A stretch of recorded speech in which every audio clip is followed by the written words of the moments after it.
When you wake up in the morning and find yourself reluctant to get out of bed, remind yourself, I'm rising to do the work of human being.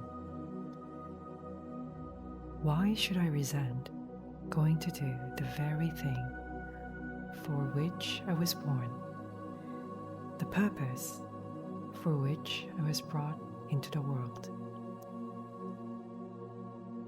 Was I made merely to lie beneath warm blankets and keep myself comfortable? But it's more pleasant this way, you say.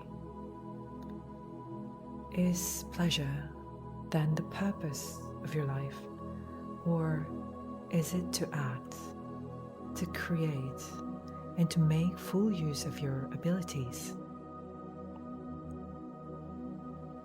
Look at the smallest living things, the plants, the sparrows, the ants, the spiders, the bees. Each of them quietly fulfills its own task, contributing in its own measure to the order of the universe. Will you alone refuse the work that belongs to you? Will you turn away from the life that is in harmony with your own nature? But I need to rest. Indeed, you do. Nature has appointed its proper measure to rest, just as she has for food and drink. Yet you readily exceed what is enough when it comes to comfort. Only in action do you stop short, never approaching the full extent of your powers. That shows that you do not truly love yourself. If you did, you would love your own nature and the purpose for which it was given. Consider those who love their craft. The sculptor forgets food and sleep while absorbed in his work. The dancer practices until exhausted. The miser neglects himself for the sake of his gold. The vain man sacrifices everything for the applause of others. When people are consumed by what they desire, they count hunger and weariness as nothing. Should the pursuit of the common good seem less worthy of your devotion than those lesser passions?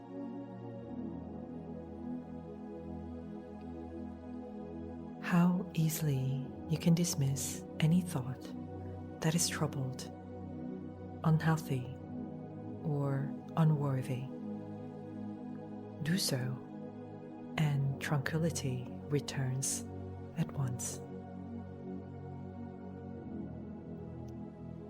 Never think any word or deed beneath you if it is in accordance with nature. Do not allow yourself to be discouraged by criticism or disapproval. If what you are about to say or do is honorable, then count yourself worthy of saying or doing it. Those who judge you are guided by their own consciences, their own assumptions, and their own motives. Do not concern yourself with them. Walk your own straight path, following both your own nature and the nature of the universe, for they lead in the same direction.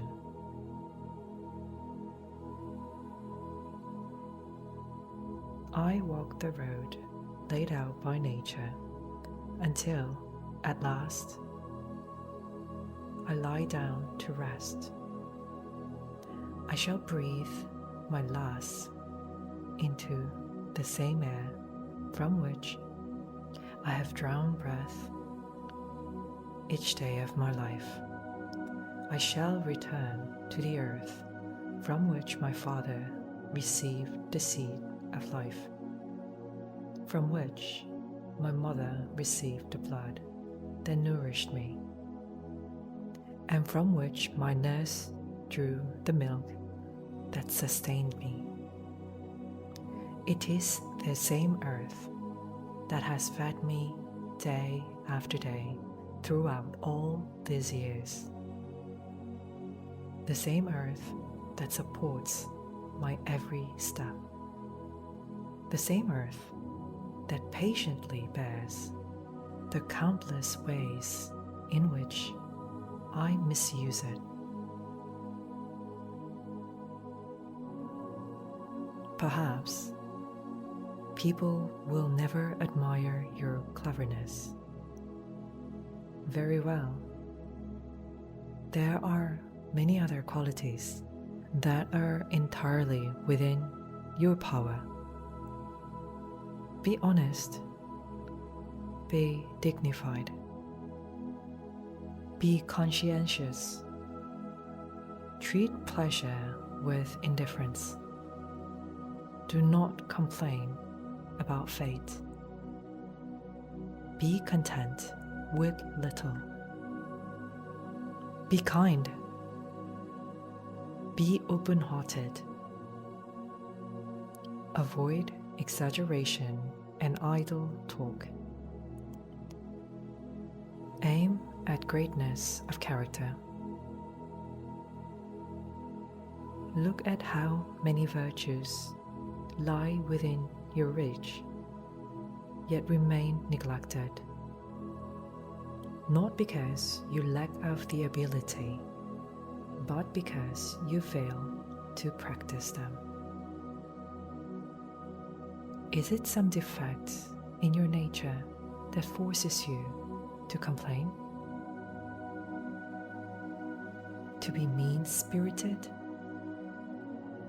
To flatter others? To blame your body for faults that belong to your own character? To cringe before people? To chase empty admirations? To fill your soul with restless dissatisfaction? Certainly not. You could have left these faults behind long ago. If there is one weakness that remains, it is simply that you are slow to understand. Train yourself to overcome even that. Do not ignore it, but neither indulge it. Some people, having done you a kindness, are quick to remind you of the debt you owe them. Others make no outward claim, yet quietly keep account of what they have done and regard you as permanently in their debt. There is another kind altogether. They scarcely notice what they have done. They are like a vine that bears its grapes and asks for nothing in return, content simply to have produced its fruits. Like a horse that has run its race, like a hound that has followed the scent. like a bee that has made its honey, so too the person who has done good does not proclaim it. Having acted according to their nature, they simply go on to do good again, just as the vine bears fruit again when its season returns. Should we then become people who are scarcely aware of the good we do? Yes. But surely that requires awareness. Is it not part of generosity to recognize one's own generosity, and perhaps even to wish others to recognize it too? Only if you misunderstand what I mean. That way of thinking leads back to the very people I have already described, the ones who keep on account of their kindnesses. Do not be misled by arguments that merely sound persuasive.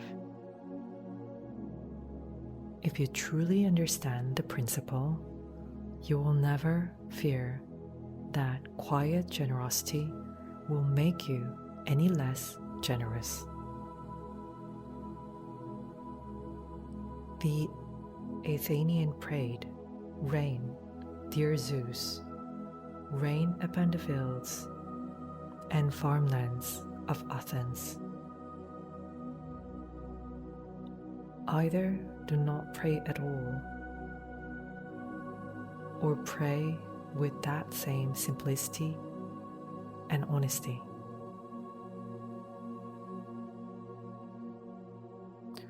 When a physician prescribes riding a cold bath or walking barefoot, we understand that these things are ordered because they serve the patient's health. In the same way, the governing mind of the universe prescribes illness, injury, loss, and every other event that we call misfortune. The physician's prescription is suited to the health of the individual.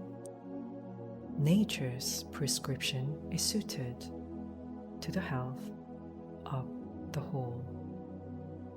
That is why we say events befall us, as stones in a great arch fit together, each supporting the others in perfect correspondence.